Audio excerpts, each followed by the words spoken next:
Para umat persilakan duduk kembali.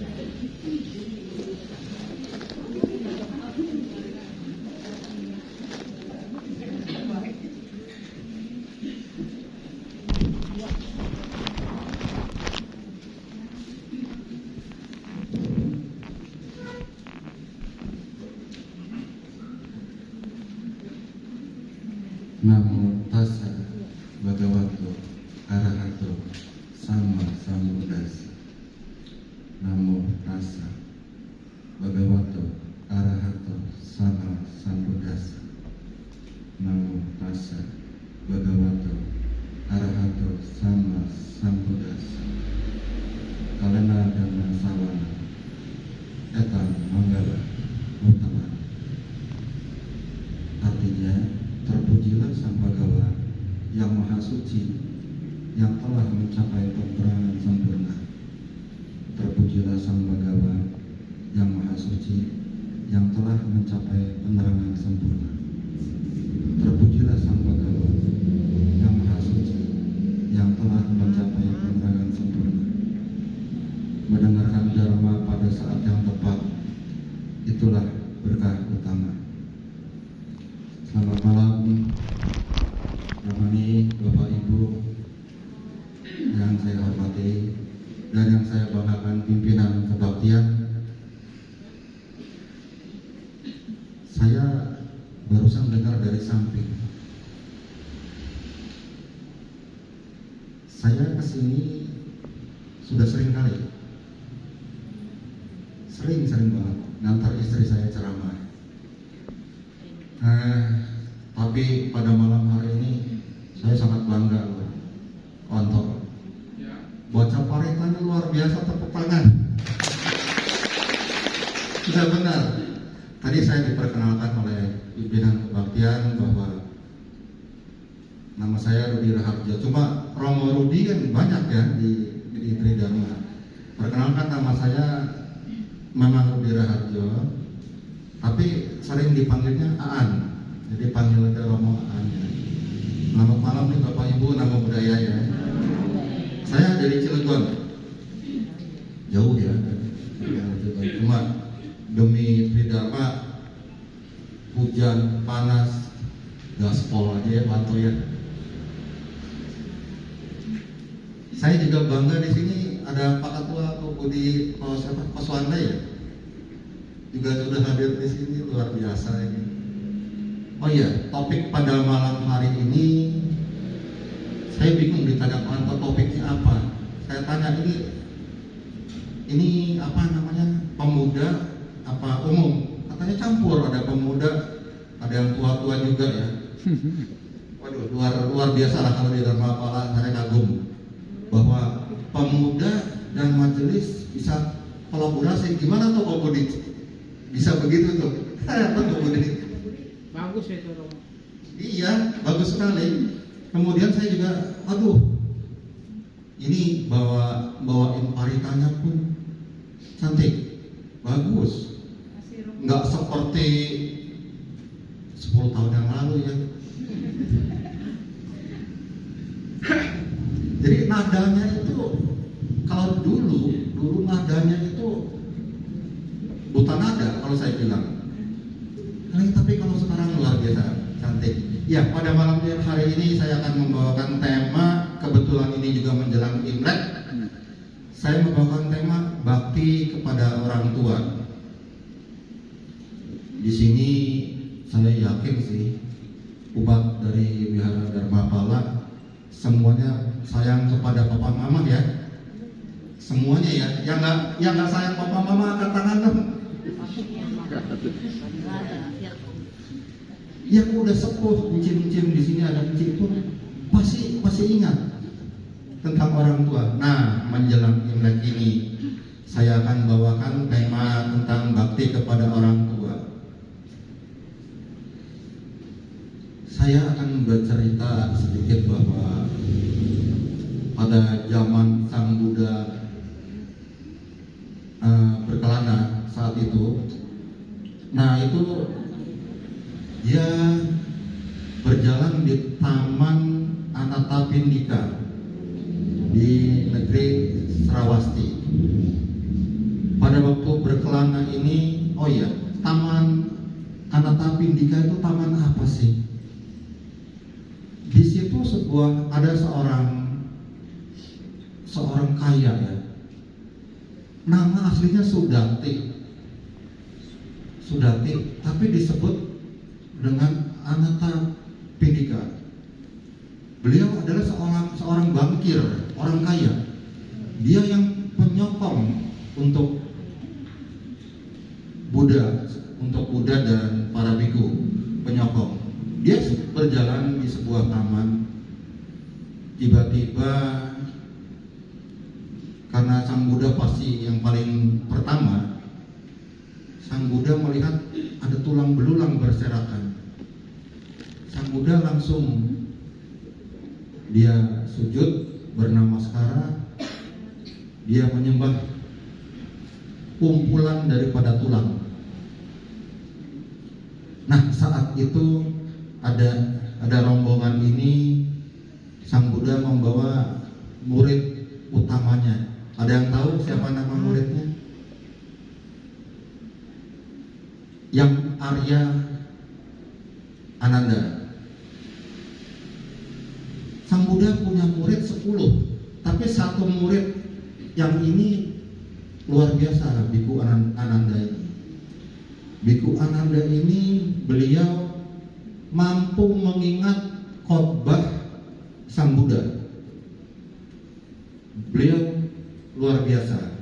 Itu murid utama daripada Sang Buddha.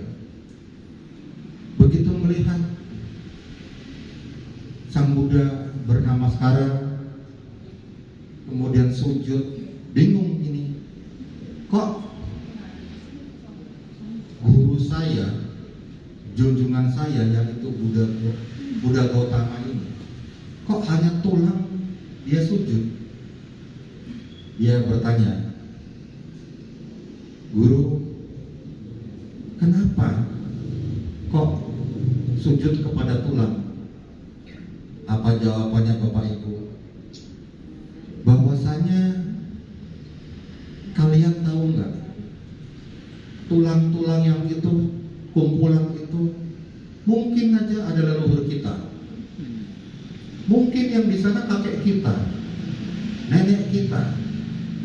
Ayo kita kumpulkan, kita pisahin. Yang laki-laki di sebelah kiri, yang wanita di sebelah kanan. Coba Bapak Ibu, bedanya tulang laki-laki dan tulang perempuan dari mana? Ada yang tahu? Nggak ada ya. Saya sendiri membaca kisah ini sampai bingung. Ternyata Sang Buddha luar biasa. Dia memaparkan begini. Tulang yang laki-laki itu berwarna lebih keputihan. Keputihan bukan teh-teh. Keputihan itu warnanya lebih putih. Tapi yang wanita tulangnya lebih hitam.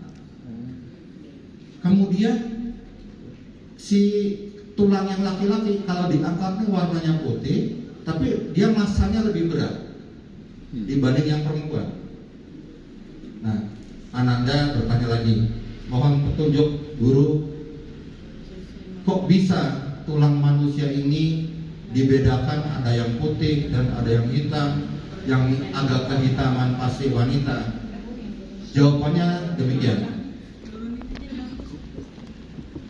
bahwa seorang ibu kalau dia meninggal, dia menyusui, dia meninggal, sebelum meninggal tuh dia pasti kan punya anak, dia menyusui, dia beberes rumah.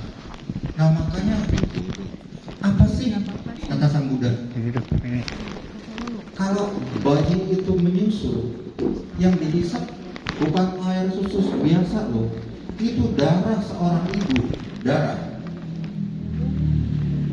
Nah, karena dia dihisap untuk si bayi ini, makanya sumsumnya si ibu menjadi berkurang.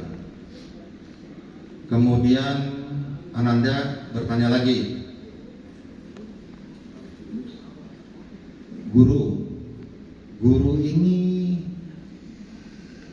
adalah Maha Guru dari Triloka.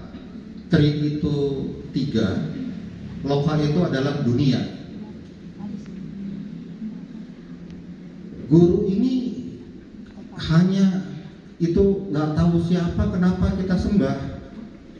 Ya itu tadi jawabannya, bahwa nggak tahu ini siapa. Yang pasti yang meninggal ini lebih tua daripada saya, kata Sang Buddha. Makanya walaupun dia kita nggak kenal dari mana, karena itu hanya seonggok tulang, sekumpulan tulang, itu banyak sekali tulangnya saat itu. Lalu Ananda mulai tahu. Dia tanya lagi,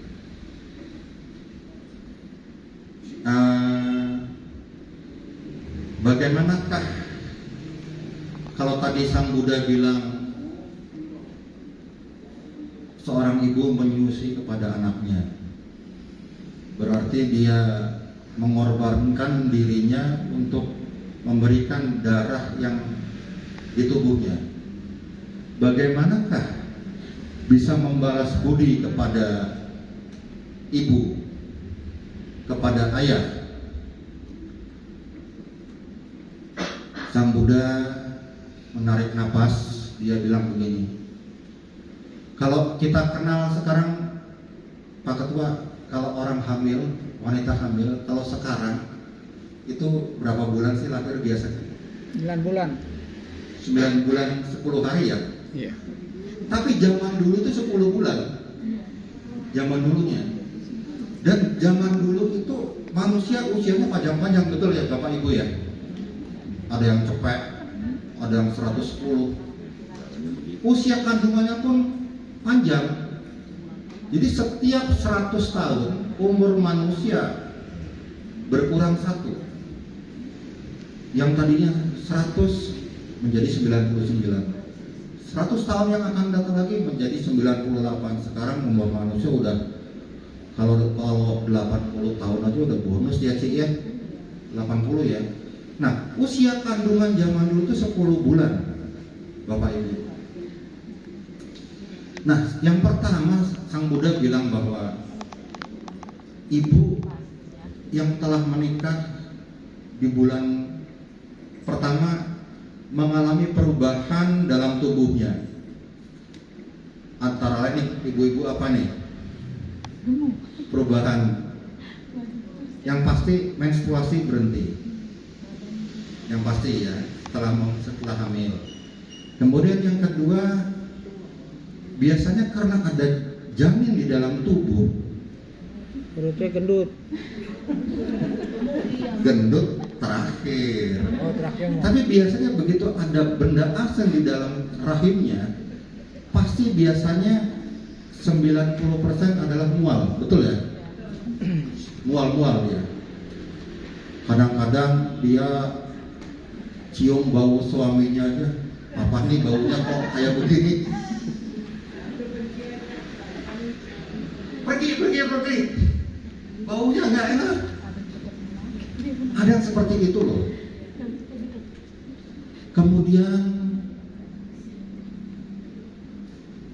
padahal dia nggak ngerokok suaminya, tapi kalau berjumpa dengan teman yang merokok, katanya, "Papa kok bau rokok sih? Udah sana mandi dulu." Selesai mandi pun katanya, "Pak, masih belum bersih Pak, mandi lagi," katanya gitu kan. Berkali-kali itu karena apa? Karena ada benda asing di dalam tubuh si ibu. Itu biasanya di bulan pertama. Kemudian di sini bukan nggak mungkin, ada yang sampai dia pingsan ya, nggak suka makan, maunya kalau makan juga Pak maunya makan mangga yang di pohonnya ibu itu tuh Pak, padahal malam-malam kan pohon yang lain enggak, maunya pohon yang itu katanya. Itu fenomena seorang ibu. Itu ada di bulan pertama. Tadi bulan pertama genap apa ganjil? Ganjil ya. Di bulan kedua ini dia proses penuaan yang tadinya hanya gumpalan darah sedikit, darahnya semakin besar, itu ada di bulan kedua. Nah, di bulan ketiga sama, masih seperti gumpalan darah yang membeku, tapi gumpalan darahnya semakin besar. Di bulan keempat barulah berbentuk darah, tapi sudah menyerupai manusia. Ini kalau di dalam bahasa Buddhis disebut dengan gandaba ya. Dia dari gandaba berubah menjadi janin. Kemudian di bulan kelima organ-organ penting mulai tumbuh nih Bapak Ibu. Misalkan kepala, tangan, kaki, badan, kulit itu mulai terbentuk, tapi dia belum sempurna. Nah, di bulan ke-6 kembali bulan genap lagi. Indranya telah lengkap. Yang tadi baru tangan, tulang dan sebagainya. Ini indranya telah lengkap. Antara lain apa? Mata, telinga, hidung, terus yang buat buang air kecil, yang buat air besar, itu dia sudah mulai terbentuk. Itu ada di bulan ke-6. Di bulan ke-7, di bulan ganjil lagi, ini penyempurnaan. Yang tadinya itu masih muda, di bulan ke-7 ini penyempurnaan, penguatan. Yang tadinya tulang yang misalkan lembek, dia mulai tambah kokoh di bulan ke-7. Nah, makanya pernah dengar nggak nih Bapak Ibu, bahwa kalau orang wanita ini hamil, kemudian terpeleset jatuh, kalau di bulan genap itu bahaya. Betul ya? Tapi kalau bulan yang ganjil, katanya sudah tua, sudah kuat, nggak masalah. Nah, dari itu masuk ke bulan ke-8. Janin tumbuh lebih sempurna. Cuma di sini si janin ini sudah memiliki hati dan perasaan. Sudah mulai diproses di bulan ke-8. Nah, di bulan ke-9 itu biasanya bayi itu udah muter-muter tuh di dalam perut ibu ya. Udah kadang-kadang di atas, kadang-kadang di pinggir, kadang-kadang di bawah, bahkan ada yang nendang. Betul ya Bu ya? Betul ya, itu adanya di bulan ke-9.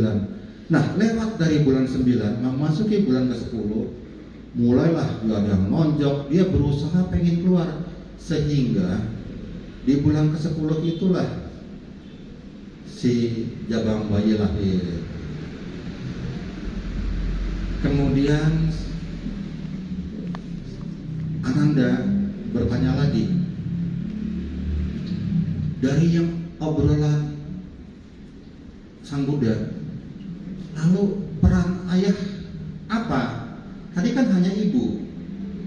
Sang Buddha bilang, ini cerita zaman Sang Buddha ya.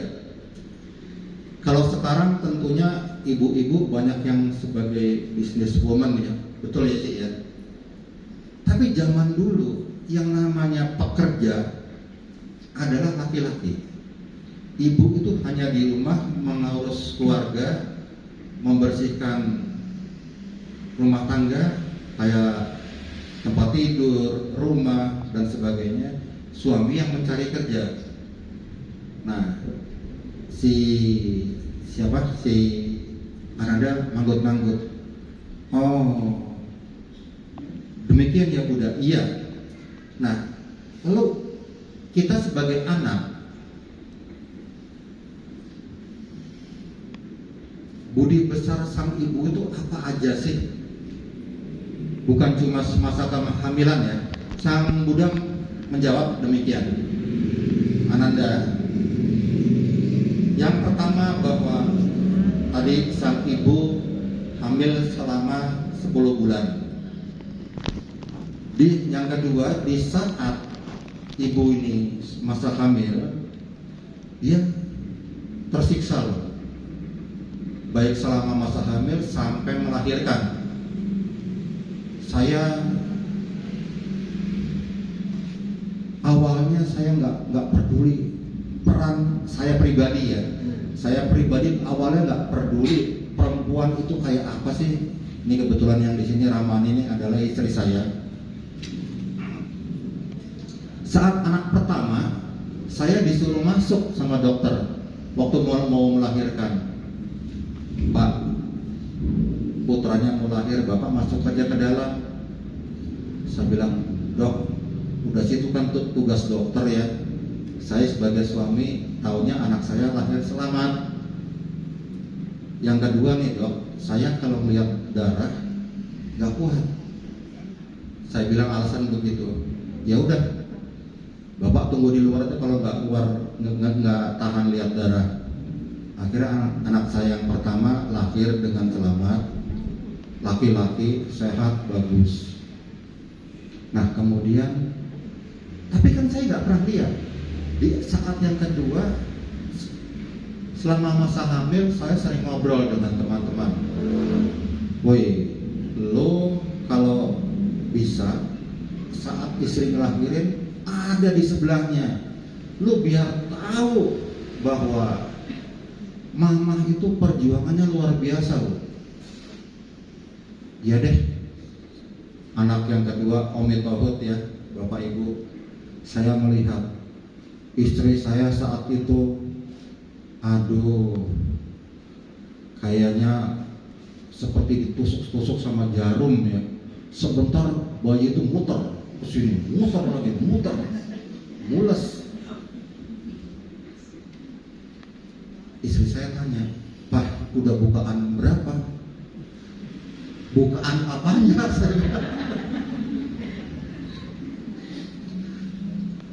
Lu tanya sama dokter katanya, udah bukaan berapa? Yang bukaan tuh apanya?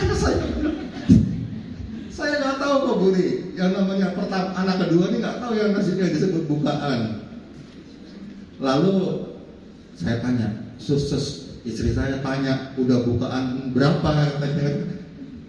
Sebentar Pak, dia lihat. Oh 7 Pak. Apanya sih sus yang 7? Benar-benar bego saya waktu itu, bego. Oh ternyata ini 7 itu katanya 7 cm. Kalau sudah 10 cm itu baru kepala bayi bisa keluar dengan sempurna gitu kan. Udah akhirnya anak kedua lahir. Bapak Ibu, saat itu saya melihat sendiri istri saya berjuang ngeden, karena pada waktu itu belum ada operasi sesar. Andai kata adanya di Jakarta, di Serang, Cilegon saat itu mahalnya bukan main. Sekarang aja mahal ya Bapak Ibu ya, apalagi zaman dulu. Tapi istri saya memang maunya lahir dengan normal. Nah saat itu sang jabang bayi keluar, istri saya berusaha ngerti ngeden ya, ngeden tahu ya. Dia ngeden, dia pegangan apa ranjang, dia pegang ngeden begini. Pak tangannya mana Pak? Mau apa tangan saya remet Bu? Diremet ya, kencang gitu dia ngeden. Dia keluar. Bapak Ibu, tahu nggak yang setelah bayi ini keluar? Seumur-umur saya belum pernah melihat gigi istri saya itu beradu begini. Apa ya?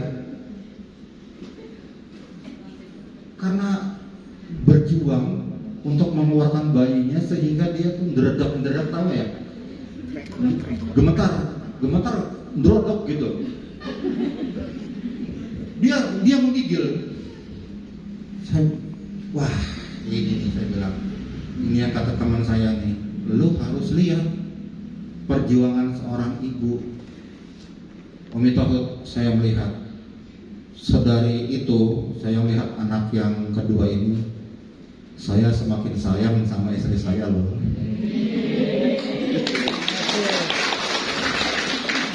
Yang tadinya saya terhadap terhadap perempuan itu bodo amat, cuma bedanya cuma masalah alat kelamin ya. Tapi ternyata enggak loh, bukan itu masalahnya. Dia berjuang lahirin anak saya. Nah, dari situlah saya bisa menghormati wanita, terutama istri saya dan ibu saya. Saya hormat banget karena saya melihat perjuangan seorang wanita saat melahirkan. Ini mau ceritain saya apa ceritain sang Buddha? Saya lanjut ya. Sang Buddha bilang yang ketiga adalah setelah kelahiran dia lupa dengan penderitaannya. Ibu sangat sukacita dengan buah hatinya. Betul. Saat itu istri saya lihat, "Pak, bayinya sehat enggak?" Dia sambil gemetar dia nanya, "Bayinya sehat enggak?" Coba dikasih tahu. Dia lihat, dia timang. Setelah dia timang bayinya, dia langsung tertidur. Istri saya tertidur, Bu. Bapak, artinya perjuangan dia untuk melahirkan sudah selesai. Dia sekarang mau istirahat. Dia tertidur. Nah, yang keempat, si ibu ini, kata Sang Buddha, selalu memberikan makanan terbaik untuk dirinya agar diproses menjadi air susu ibu. Di sini saya yakin semuanya di Dharmapala sih bagus-bagus ya. Tapi saya pernah punya pengalaman loh. Saya dulu berdagang di Cilegon. Di depan toko saya itu di emperan ada kaki lima orang Padang. Orang Padang baru melahirkan, kira-kira baru sebulan. Gila, tiba-tiba dia lari sana lari sini, kebingungan nih si bapaknya. Pak, bisa pinjam mobil nggak? Bisa aja. Buat apa? Anak saya berak darah. Kok bisa? Kan anak lo belum sebulan. Iya, berak darah. Itu istri saya blow on gitu. Kenapa? Karena dia orang Padang, Bapak Ibu. Dia pengen anaknya dilatih dari kecil supaya makan pedas. Jadi si ibunya itu yang makan pedas, Cik. Supaya makan pedas, air susunya pedas dikasih ke anaknya. Itu anak akhirnya masuk rumah sakit. Dan sampai masuk di rumah sakit pun, karena saya juga saat itu langsung bilang sama dokternya, sama rumah sakitnya, ini semua biaya saya yang tanggung. Yang penting dipegang dulu. Mungkin saya sekarang dompet aja nggak bawa, apalagi duit, saya bilang gitu. Yang penting ditulungi dulu deh. Nah itu di sini jadi yang keempat nih Sang Buddha benar bahwa untuk memenuhi gizi si anak, si ibu memberikan makanan terbaik untuk bayinya dalam bentuk air susu ibu. Nah yang kelima, si ibu biasanya dia rela tidak tidur, telat mandi, membersihkan kotoran si bayi, betul ya Bapak Ibu ya. Nah keenam, si ibu yang dulunya pandai bersolek, pasang lipstik, wangi, parfum, tapi sekarang begitu punya bayi, biasanya si ibu melupakan hal-hal tentang kecantikan untuk dirinya. Betul ya Bapak Ibu ya, biasanya seperti itu. Kemudian selanjutnya bahwa si ibu tidak memikirkan dirinya sendiri itu saat hujan yang dipayungin, yang penting bayinya dulu, dirinya enggak. Ada kata ada map atau ada buku yang ditutupin apa? Si bayinya dulu. Tapi apa dirinya enggak kena hujan pun enggak masalah, yang penting bayinya selamat. Kemudian saat bayi itu sakit, biasanya ibu sedih ya. Ibu sedih pada waktu bayinya sakit. Dia bilang apa? Biasanya nih kalau bapak-bapak ibu-ibu di sini, mending gua yang sakit ya daripada anak gua ya, begitu ya. Ya Tuhan, tolonglah. Yang sakit saya aja, jangan anak saya. Nah itu doa-doa seperti itu perjuangan si ibu. Kemudian si ibu biasanya mengajari anak itu apa? Kalau dia sudah 4 bulan, 6 bulan, 8 bulan, diajak bicara. Sesudah mau setahun, kalau orang Jawa bilang dititak. Kalau di Tangerang apa tuh? Diajari cara berjalan. Titak juga ya, sama ya. Diajari cara berjalan. Itu perjuangan apa? Perjuangan ibu dan ayah. Kemudian ibu ini biasanya juga rela berkorban menjaga anak sampai dia remaja, dewasa, bahkan dia sampai tua. Bahkan saya pernah jumpa di video bahwa ada loh, ibunya umur 100 tahun, anaknya umur 80 tahun, tapi ibu ini kuat. Itu di Cina, di Cungko. Nah ini si ibu ini menyayangi anaknya. Anaknya sayang banget. Saya kalau lihat video itu bisa dicari di YouTube lah, ada itu. Nah kemudian kasih ibu itu tidak ada batasnya, abadi sampai dia terakhir menutup mata. Nah mendengar ini,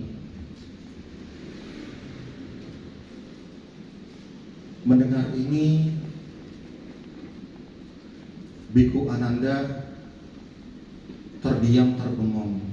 Juga teman-teman yang lain, teman-teman Biku Ananda, karena saat Sang Buddha ini berjalan di Taman Anathapindika, jumlahnya 2.500 biku dan 34.000 pengikut yang lain. Pengikut yang lain tuh ada yang dari alam dewa, alam Brahma, alam hantu. Itu jumlahnya totalnya 34.000. Banyak banget ya. Karena yang namanya Sang Siddhartha Buddha Gautama itu kan terkenal dengan tadi Maha Guru 3 dunia, hantu, dewa, dan manusia. Itu luar biasanya Sang Siddhartha Buddha Gautama. Sang Buddha juga menambahkan lagi, begini Biku Ananda dan murid-muridku yang budiman, satu hal lagi yang perlu kalian ingat, bahwa si ibu ini dia selalu, walaupun anaknya cacat, saya ulang ya, walaupun anaknya cacat dan jelek, tapi dia selalu menghibur si anaknya. Anakku yang paling ganteng, anakku yang paling cantik, nang nung begitu. Padahal orang lain melihat anak ini kok cacat, kok katanya paling ganteng, katanya paling cantik. Ibu nggak pernah, dia selalu menghibur anaknya. Nah, setelah demikian, pengikut-pengikut Sang Buddha ini yang jumlahnya 34.000 itu, dia tersadar bahwasanya apa yang dia lakukan dulu semasa dia sebelum menjadi biku, sebelum menjadi pengikut Buddha, dia mungkin punya kesalahan dengan ibu. Di sini dia mulai tercerahkan, dia mulai sadar. Ada yang nangis-nangis, ada yang pingsan, merasa dirinya bersalah.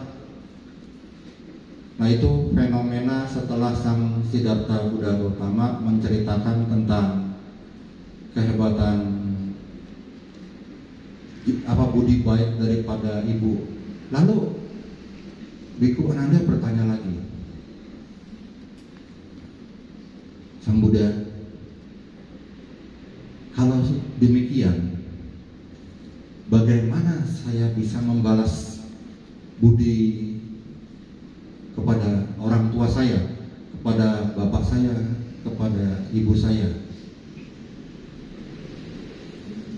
Sang Buddha memberikan istilah begini. Andai kata kamu menggendong papamu di sebelah kiri, kemudian menggendong mamamu di sebelah kanan, kamu ingin mendaki sebuah gunung yang tinggi, kakimu berdarah-darah, pinggangmu patah, capeknya bukan main, kamu tidak akan bisa membalas budi orang tua. Sang Buddha juga mengatakan demikian, bahwasanya apabila kalian terlahir di satu masa, yang mana masa itu masa penuh kesulitan, misalkan perang. Yang kedua di masa paceklik, yang dimakan udah nggak ada. Kamu mendanakan dagingmu dipotong, disayat, daging itu dimakan, dikasih makan, dimasak, dikasih makan kedua orang tuamu, maka kamu belum bisa membalas budi dari papa dan mama. Setelah Sang Buddha cerita demikian, mereka semua akhirnya tercerahkan. Mereka sadar ke 34.000 makhluk ini pengikut Buddha, dia akhirnya sadar.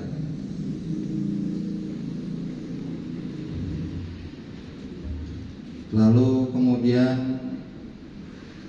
dia tanya lagi Biku Ananda, Sang Buddha,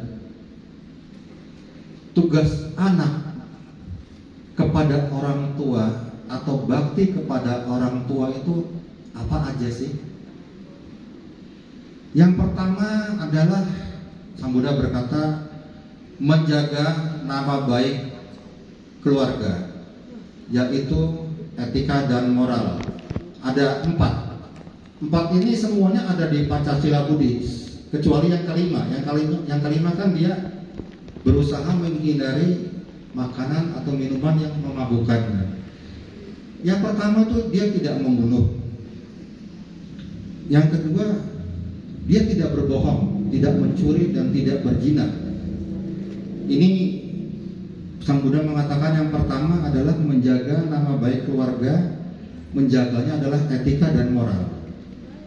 Yang kedua adalah bergaul dengan orang yang pantas menjadi teman atau sahabat. Yang ketiga, tanggung jawab kepada keluarga besarnya. Jangan sampai dia takutnya hanya kepada istri ya, tapi dia harus tanggung jawab kepada papa mama, juga mertuanya. Ini Sang Buddha mengatakan yang ketiga. Nah, yang keempat, dia menghormat pada orang tua, baik perbuatan, pikiran, serta perkataan. Dia harus menghormat kepada yang lebih tua, apalagi kepada orang tua. Yang kelima, menghormat dan mendoakan kepada leluhur yang telah meninggalkan kita. Yang tadi kan Sang Buddha berjalan ke selatan di Taman Anathapindika bertemu tulang. Ini poin yang kelima ini. Dia menghormat dan mendoakan kepada leluhur yang telah meninggalkan kita. Kemudian Sang Buddha bilang, karena ditanya oleh Ananda, untuk membalas budi selain itu ada lagi nggak? Udah ada. Yang pertama adalah menggandakan atau menyalin sutra atau suta. Ada yang tahu nggak nih? Sutanya apa? Nanti ya saya jawab ya. Dia harus kalau misalkan mampunya 10 ya 10, mampunya 20 ya 20, mampunya 30 ya 30, 100 ya 100, kemudian dia menggandakan dan membagikannya. Nah yang kedua adalah membaca kitab suci, sering-sering membaca kitab suci. Yang ketiga, menyesali semua dosa-dosa yang pernah diperbuatnya, baik yang disengaja maupun yang tidak sengaja. Dia selalu mengingat atas semua dosa-dosanya. Yang keempat, senantiasa memuja Sang Tiratana atau Sang Triratna. Memuja Triratna itu yang pertama apa Bapak Ibu? Buddha. Yang kedua, Dhamma, ya betul. Yang ketiga, Sangha. Selanjutnya harus menjalankan praktek atas sila. Sang Buddha bilang begitu. Kalau tadi ada Pancasila yang sering kita bacakan, tadi juga ada ya, Wandana, Tisarana, Pancasila. Ini atas sila. Nanti saya paparkan di terakhir setelah ini. Yang keenam, banyak berdana dan melakukan perbuatan baik. Nah, dari 6 hal tersebut bila dilakukan, maka bisa disebut dengan anak yang berbakti.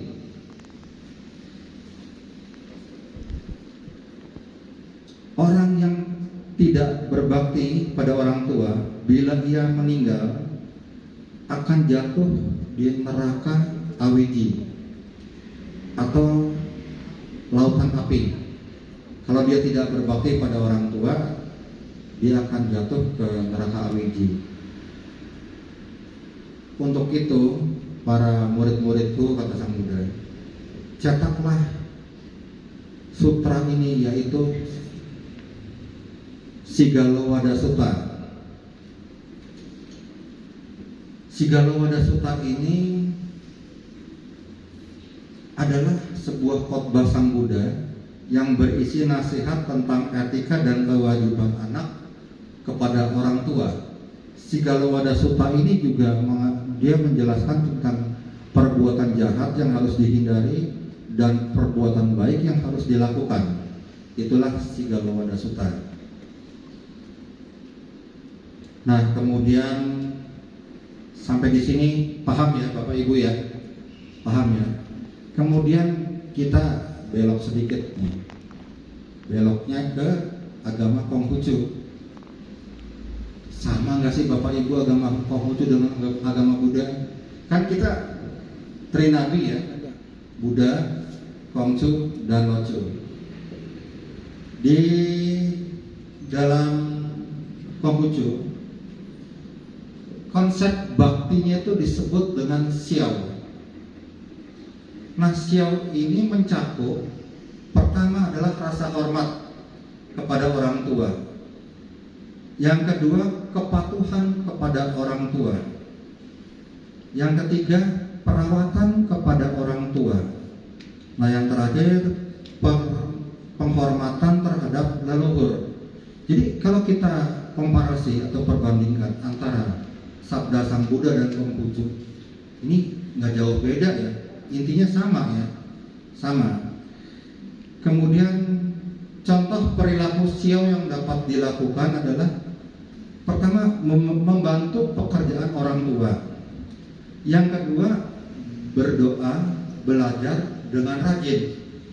Di sini saya sudah praktekkan yang kedua ini, bahwa saya waktu itu hanya lulus SMA. Saya pingin anak saya harus lebih dong daripada saya maupun istri saya ya, harus lebih daripada mamahnya. Makanya saya menyekolahkan anak saya kelima-limanya sampai perguruan tinggi, dan Om Etohut kelima-limanya semuanya sudah mendapat titel sarjana. Nah, itu sudah saya lakukan, bahwa ini berdoa, belajar dengan rajin. Artinya bukan terhadap saya aja, tapi juga terhadap anak saya. Kemudian di saat saya 40 di Sicap G ya, saya kuliah lagi di Sekolah Tinggi Agama Buddha Negeri Sriwijaya. Jadi saya udah umur 40 lebih, istri saya juga udah 40 lebih, kuliah lagi, mendapat gelar S1 yaitu Sarjana Dharma Duta Buddhis. Kemudian yang ketiga, konsep daripada Konghucu adalah membantu membersihkan rumah. Yang keempat, menjaga etika dan sopan santun.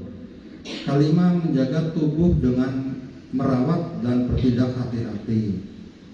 Selanjutnya, melakukan segala pekerjaan dengan tulus hati, ikhlas. Itu konsepnya kurang lebih kalau dikomparasi lagi dengan agama Buddha kurang lebih sama.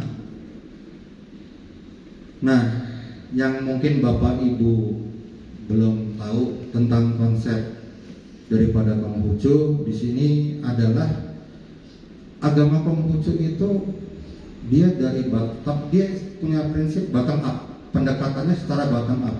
Bottom up itu dari bawah, menengah, baru sampai ke atas. Artinya Bapak Ibu tidak akan sampai kepada tiang kalau belum melewati yang tengah. Ini konsepnya begitu. Dan biasanya, dan ini saya alamin sendiri. Saya dan istri saya juga perkumpulan baksos kita itu sering kita baksos ke panti jompo yang ada di Puncak, yang ada di Bandung, yang ada di Jakarta. Tapi kebanyakan Bapak Ibu yang saya datangin ke sana, saya tanya, Cim, umur berapa Cim? Umur 80. Jim, agamanya apa? Oh, Buddha, katanya. Yang kirim ke sini siapa? Anak. Saya tanya lagi, saya wawancara. Jim, anaknya agama apa, Jim? Dia bilang, oh, anak saya agamanya sudah pindah, bukan di Buddha lagi. Artinya di sini adalah bahwa Konghucu itu betul pendekatannya kepada bottom up, dari bawah, menengah, ke atas. Yang mengirim orang tua kita ke panti jompo kebanyakan bukan dari agama Buddha. Walaupun papa kita, mama kita agamanya Buddha, tapi yang mengirim ke panti jompo itu biasanya dari yang agama sebelah. Nah, sampai di sini ada pertanyaan nggak? 2 pertanyaan deh untuk topik bakti kepada orang tua. Jadi saya mengambil tema ini adalah kalau orang Tridharma, agama kita kan Tridharma, biasanya menjelang Imlek itu apa ya, Cik ya, yang dilakukan biasanya Cik? Bersih-bersih, menyiapkan baju yang baru. Lalu apa lagi Cik? Bikin Bikin kue. kue. Apa lagi Cik? Angpau ya. Buat cucu-cucu kita ya. Kemudian yang mungkin Bapak Ibu lupa di sini adalah kenapa saya mengambil tema ini? Bahwasanya ini saya sudah lakukan, sudah waktu papa mama saya masih hidup, mertua saya masih hidup, bahwa pas hari Imleknya, saya sebagai anak, saya selalu sujud. Sungguh sih, saya selalu sujud Pak Ketua. Di hadapan papa mama, bahwa saya sujud, kemudian ngucapin papa mama, mohon maaf kalau selama ini Aan ada kesalahan, mohon diampunin. Semoga papa mama selalu sehat, semoga papa mama selalu berkah. Pertama kali saya lakukan paikui di situ selama 3 kali. Papa mama saya nangis pertama kali. Juga di sini yang masih muda-muda ini kayak Cici, yang masih muda-muda ini, coba bakti kepada orang tua dengan cara yang paling mudah dulu, dengan cara pai-kui pada waktu Imlek. Nah, ada yang mau bertanya? Saya pikir cukup ya. Saya tutup tangan Anjali. Yakinlah, Tuhan yang Maha Esa akan selalu membimbing, melindungi, dan memberkati kita semua. Berbahagialah mereka yang membuka hati, menerima dharma mulia ini. Om Mani Padme Hum. Mekarlah permata teratai suci. Mekar. Sadu. Terima kasih Bapak Ibu atas waktunya sharing Dharma di Wihara Dharma Pawara ini. Sekali lagi terima salam Dharma, Namo